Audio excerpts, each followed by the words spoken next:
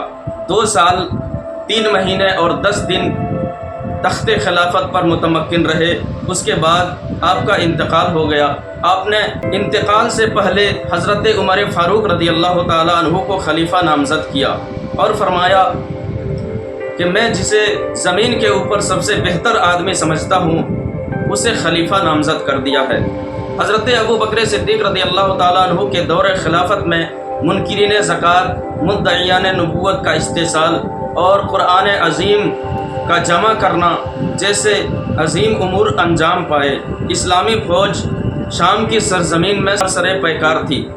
حضرت عمر فاروق رضی اللہ تعالیٰ عنہ کا دور آتا ہے تو ایران، روم، مصر اور بیت المقدس جیسی عظیم سرزمین اسلام کے دائرے میں داخل ہو جاتی ہے۔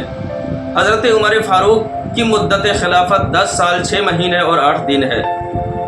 حضرت عمر فاروق رضی اللہ تعالیٰ عنہ نے وفات سے پہلے یعنی کہ شہادت سے پہلے ابو فیروز لؤلؤ نے نماز کی حالت میں آپ پر حملہ کیا تھا اور اسی سے آپ شہید ہوئے۔ شہادت سے پہلے آپ نے 6 لوگوں کا انتخاب فرمایا اور فرمایا کہ انہی لوگوں میں سے کسی کو اپنا سردار بنا لینا، اپنا خلیفہ بنا لینا۔ وہ آپس میں مشورہ کریں گے، ایک شخص کو خلیفہ منتخب کریں گے۔ حضرت عمر نے جن لوگوں کا انتخاب فرمایا تھا ان میں حضرت عثمان غنی، حضرت علی ابن ابی طالب، حضرت عبد الرحمن ابن عوف، حضرت سعد ابن ابی وقاص، حضرت زبیر ابن عوام اور حضرت طلحہ بن عبید اللہ رضی اللہ تعالیٰ عنہم تھے۔ انہوں نے حضرت عثمان غنی رضی اللہ تعالیٰ عنہ کو خلیفہ منتخب کیا۔ بلوائیوں نے حضرت عثمان غنی رضی اللہ تعالیٰ عنہ پر حملہ کیا اور آپ کی شہادت واقع ہوئی۔ آپ کی شہادت سے غم و الم اور مکر و دغا کا ایک نیا باب شروع ہوا۔ شہادت کے وقت آپ کی مدت خلافت 11 سال 11 مہینے 9 دن تھے۔ دور عثمانی کے شروع 6 سال ترقی، خوشحالی اور فتوحات کے رہے، لیکن اخیر کے 6 سال میں بغاوتیں جنم لینے لگی، لوگوں میں عیش و عشرت کی خواہش پیدا ہونے لگی، شورشوں نے سر اٹھانا شروع کر دیا اور بالآخر آپ کی شہادت کا واقعہ پیش آیا۔ حضرت عثمان غنی رضی اللہ تعالیٰ عنہ کے بعد لوگوں نے حضرت علی کا دروازہ کھٹکھٹایا اور مسجد نبوی میں عام بیعت ہوئی، لیکن یہاں سے قاتلین عثمان غنی کی سزا دہی کے نام پر اختلافات شروع ہوئے، جن کی وجہ سے خلافت اسلامیہ 2 حصوں میں بٹ گئی۔ یمن، حجاز، مصر، شام اور فلسطین وغیرہ میں حضرت امیر معاویہ رضی اللہ تعالیٰ عنہ کی حکومت قائم ہو گئی اور حضرت علی کی خلافت عراق و ایران میں رہی۔ مکہ و مدینہ کو غیر جانبدار رکھا گیا۔ غرض کے بہت سے ناگوار واقعات پیش آئے اور پھر ایک دن ایسا وقت آیا کہ حضرت علی رضی اللہ تعالیٰ عنہ نماز کے لیے جا رہے تھے فجر میں، تو آپ کے اوپر خوارج نے منصوبے کے مطابق حملہ کیا اور آپ اسی حملے سے شہید ہو گئے۔ آپ کی مدت خلافت 4 سال 9 مہینے 7 دن ہے۔ آپ کی شہادت کے بعد لوگوں نے حضرت امام حسن کو اپنا خلیفہ منتخب کیا۔ آپ 6 مہینے تخت خلافت پر متمکن رہے، اس کے بعد کچھ شرائط کے ساتھ خلافت سے دستبردار ہو گئے اور پوری خلافت اسلامیہ حضرت امیر معاویہ رضی اللہ تعالیٰ عنہ کو سپرد کر دی۔ اس طرح آپ نے ملت اسلامیہ کو آپسی قتل و خونریزی سے بچا لیا اور اپنے نانا کریم صلی اللہ تعالیٰ علیہ وسلم کے فرمان پر کھرے اترے کہ میرا یہ بیٹا سردار ہے اور اللہ تبارک و تعالیٰ اس کے ذریعے 2 گروہوں میں صلح کرائے گا۔ حضرت امام حسن رضی اللہ تعالیٰ عنہ کو زہر دیا گیا تھا اور آپ 50 یا 51 سال کی عمر میں آپ نے اسی سے وفات پائی، یعنی کہ آپ شہید ہوئے۔ یہاں تک خلافت راشدہ تھی، اس کے خلفاء اپنے نبی کی راہ پر مکمل طور پر گامزن تھے، اور حدیث میں بھی ہے کہ خلافت میرے بعد 30 سال تک ہے، اس کے بعد بادشاہت ہے۔ اس سے پہلے جو خلیفہ ہوئے اہل رائے کے مشورے سے اور اکثر کے اتفاق سے ہوئے، لیکن حضرت امیر معاویہ کا دور جہاں سے شروع ہوتا ہے وہاں سے دولت اور طاقت کی بنیاد پر خلافتیں چلنے لگی اور بیعتیں ہونے لگی۔ حضرت امام حسن کی صلح کے بعد حضرت امیر معاویہ رضی اللہ تعالیٰ عنہ پوری اسلامی دنیا کے خلیفہ ہو گئے۔ مدت خلافت 19 سال اور کچھ مہینے ہیں۔ آپ وفات سے پہلے اپنے بیٹے یزید کو خلیفہ نامزد کر گئے۔ ایسا نہ تو خلافت راشدہ میں کبھی ہوا تھا، نہ کوئی اصول تھا، نہ یہ انتخاب کے طریقوں میں سے کوئی طریقہ تھا، نہ بڑے صحابہ میں خلیفہ اول، خلیفہ ثانی، خلیفہ ثالث کے دور میں کوئی ایسا طریقہ تھا، اس لیے اہل علم و فضل کے نزدیک یہ نامنظور تھا۔ یزید کے آتے ہی ایک بدامنی پھیل گئی اور یزید کو دو لوگوں سے زیادہ خوف تھا، ایک عبداللہ ابن زبیر تھے اور دوسرے حضرت امام علی مقام امام حسین رضی اللہ تعالیٰ عنہ۔ چنانچہ جبراً یزید کے کارندوں نے ان سے بیعت لینا چاہی اور بہت سارے ناگوار واقعات پیش آئے، جن میں مدینہ اور مکہ کی بے حرمتی ہے، خانہ کعبہ کی بے حرمتی ہے اور کربلا کا واقعہ بھی ہے۔ ان کی تفصیل بعد میں بیان کی جائے گی، لیکن بس یاد یہ رکھنا ہے کہ خلافت ایک عظیم ذمہ داری تھی جو عظیم لوگوں کے سپرد ہونی چاہیے تھی، لیکن یزید کے سپرد ہوئی جو ایک نااہل اور بدبخت تھا، گنہگار تھا، فاسق و فاجر تھا۔ تو یزید کے ہاتھ میں جب خلافت آ گئی تو ایسے ناگوار واقعات آئے جس سے انسان کے دل کانپ اٹھتے ہیں، خون کے آنسو روتے ہیں اور غم و اندوہ کا ایک عالم پیدا ہو جاتا ہے۔ یزید کی حکومت صرف 3 سال اور 8 ماہ کی رہی۔ یزید کی نسلیں مٹ گئی، اس کا نام جب بھی لیا گیا تو برائی کے ساتھ، گالی کے ساتھ یا ظلم کے ساتھ لیا گیا، لیکن حضرت امام حسین رضی اللہ تعالیٰ عنہ کا جب بھی نام لیا گیا تو ادب و تہذیب کے ساتھ نام لیا گیا، اچھائی کے ساتھ نام لیا گیا، اور رسول اکرم صلی اللہ تعالیٰ علیہ وسلم نے فرمایا تھا کہ حسن اور حسین جنتی نوجوانوں کے سردار ہیں۔ اسی طرح اللہ کے رسول نے ارشاد فرمایا تھا کہ حسین مجھ سے ہے اور میں حسین سے ہوں۔ غرض کے بہت بڑی فضیلتیں ہیں۔ حضرت امام حسین نے ساری فضیلتیں بیان کی تھی کربلا کے میدان میں، لیکن ظالموں نے ایک نہ سنی اور حضرت امام حسین کی شہادت کا واقعہ پیش آیا۔ بتانا مقصود یہ ہے کہ یزید کی سلطنت کچھ دن باقی رہے اور اس کے بعد کا دور ایسا آیا کہ اس کا بیٹا معاویہ ابن یزید کو تخت پر بٹھا دیا گیا۔ وہ بہت ہی نیک اور پرہیزگار تھا۔ باپ تو بڑا ظالم اور نادان تھا، لیکن بیٹا بہت پرہیزگار اور متقی تھا۔ وہ کچھ دنوں تک، صرف 1 مہینہ یا 40 دن تخت خلافت پر بیٹھا، اس کے بعد وہ بیمار بھی رہا کرتا تھا۔ اس نے لوگوں سے کہا کہ میں نے پہلے ہی اس سے انکار کیا تھا، لیکن تم لوگوں نے مجھے خلیفہ بنا دیا۔ پھر جب وہ خلافت سے دستبردار ہونے لگا تو لوگوں نے کہا کہ آپ اپنے بعد کسی کو خلیفہ نامزد کر جائیے۔ اس نے کہا کہ میں نے سوچا کہ کوئی ایسا شخص پا جاؤں جو حضرت عمر فاروق رضی اللہ تعالیٰ عنہ کی شان کے ہو تو میں اسے خلیفہ نامزد کر دوں، تو میں نے ایسا کوئی شخص نہیں پایا۔ پھر میں نے سوچا کہ جس طرح حضرت عمر فاروق نے 6 لوگوں کا انتخاب کیا تھا، ایسے 6 لوگوں کا انتخاب کر دوں اور وہ آپس میں کسی ایک کو خلیفہ بنا دیں، تو میں نے ایسے 6 لوگوں کو بھی نہیں پایا۔ میں خلافت کو چھوڑتا ہوں، اب تم جسے چاہو اپنا خلیفہ بنا لو۔ اس طرح سے معاویہ ابن یزید گوشہ نشین ہو گیا، دروازہ بند کرا لیا۔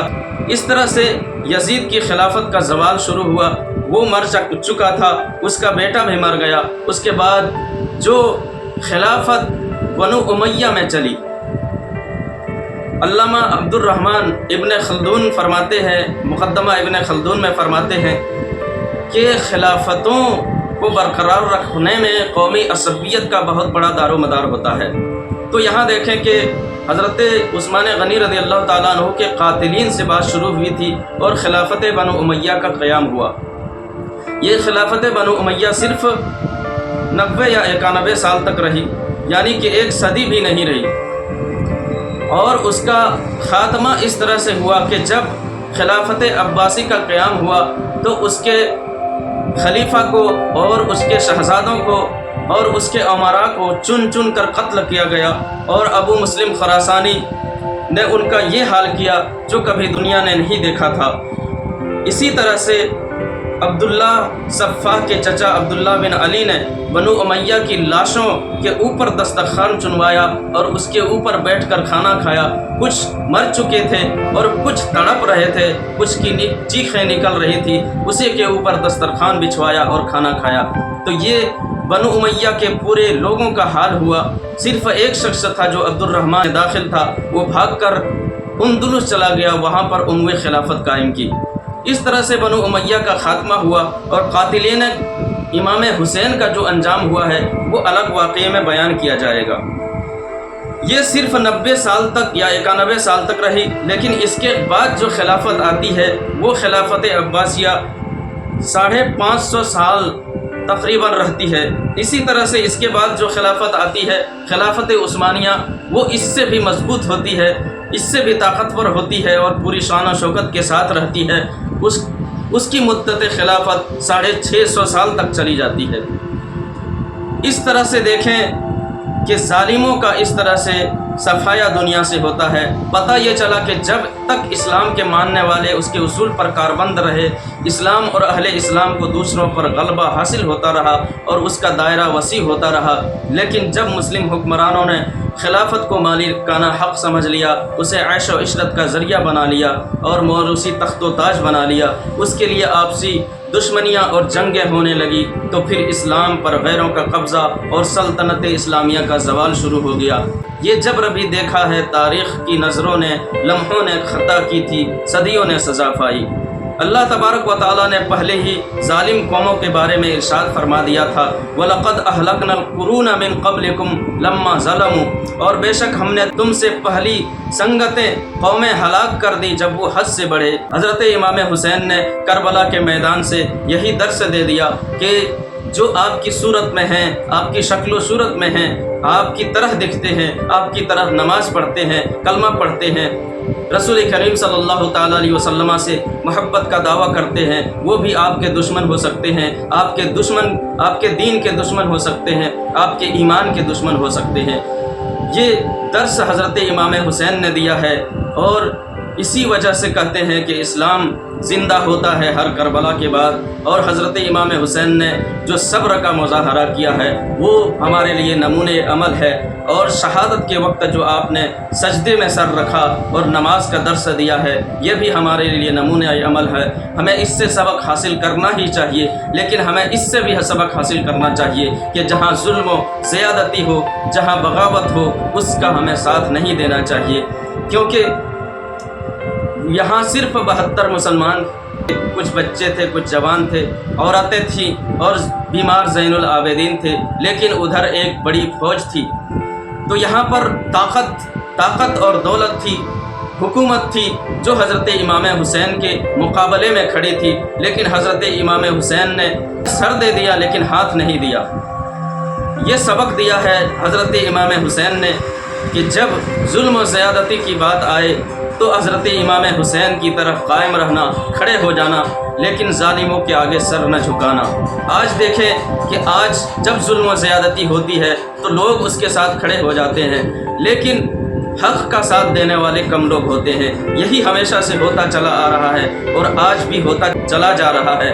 آج جو حق کے ساتھ کھڑا ہو گیا وہی یہاں بھی کامیاب ہے اور اللہ تبارک و تعالیٰ کے نزدیک کامیاب ہے، لیکن جو ظلم و زیادتی کا ساتھ دے رہا ہے، جو دولت و ثروت کی وجہ سے ظلم کے حق میں ہے، ظلم کی مدد کر رہا ہے، وہ اس دنیا میں بھی برا ہے اور کل قیامت کے دن اللہ تبارک و تعالیٰ کی بارگاہ میں جواب نہ دے سکے گا۔ اس لیے آپ دیکھیں کہ زیادتی تو ظلم والوں کی ہو جاتی ہے، اس کی جیت دنیا کی نظروں میں ہو جاتی ہے، لیکن اللہ تعالیٰ کے نزدیک اس کی جیت نہیں ہوتی۔ اسی لیے ہمیں اس سے سبق جہاں لینا چاہیے وہیں یہ بھی کوشش کرنی چاہیے کہ ہم ظلم کا ساتھ نہ دیں۔ وہاں پر دولت و ثروت اور حکومت ہے جو حضرت امام حسین کے خلاف کھڑی ہے، لیکن سارے مسلمانوں کے دل ایسا نہیں ہو سکتا کہ سب حضرت امام حسین کے خلاف ہے، بلکہ دلوں میں حضرت امام حسین کی عظمت و محبت ہے، لیکن طاقت و ثروت کا مقابلہ ہر کوئی نہیں کر سکتا۔ وہاں پر صرف چند لوگ تھے، لیکن بہت سے معزز صحابہ کرام تھے، بہت سے مسلمان تھے جو مدینے میں مقیم تھے، اور بہت سی جگہوں پر تھے جو حضرت امام حسین رضی اللہ تعالی عنہ کی عظمت دلوں میں بیٹھائے ہوئے تھے، رسول اکرم صلی اللہ تعالیٰ علیہ وسلم کی سنت پر چلنے والے تھے، آپ کے اصول پر عمل کرنے والے تھے، رسول کریم صلی اللہ تعالیٰ علیہ وسلم سے سچی محبت کرنے والے تھے۔ تو یہ درس حضرت امام حسین رضی اللہ تعالیٰ عنہ نے جو ہمیں دیا ہے وہ ہمیں مضبوطی سے پکڑ لینا چاہیے، اور جو حکومتیں اور قومیں ہیں یہ آتی جاتی رہتی ہیں، طاقتوں کا عروج و زوال ہوتا رہتا ہے، اسی لیے شاعر نے کہا ہے کہ تو اپنی طاقت و قوت پہ یوں غرور نہ کر، تو اپنی طاقت و قوت پہ یوں غرور نہ کر، ہر ایک عروج کا ہم نے زوال دیکھا ہے۔ حضرت امام حسین رضی اللہ تعالیٰ عنہ نے جو صبر اور نماز کا درس دیا ہے وہ بھی ہمیں مضبوطی سے تھام لینا چاہیے۔ ہو سکے تو لائیے دونوں جہاں میزان میں، ہو سکے تو لائیے دونوں جہاں میزان میں، میں نے ایک سجدہ زمین کربلا سے لے لیا، میں نے ایک سجدہ زمین کربلا سے لے لیا۔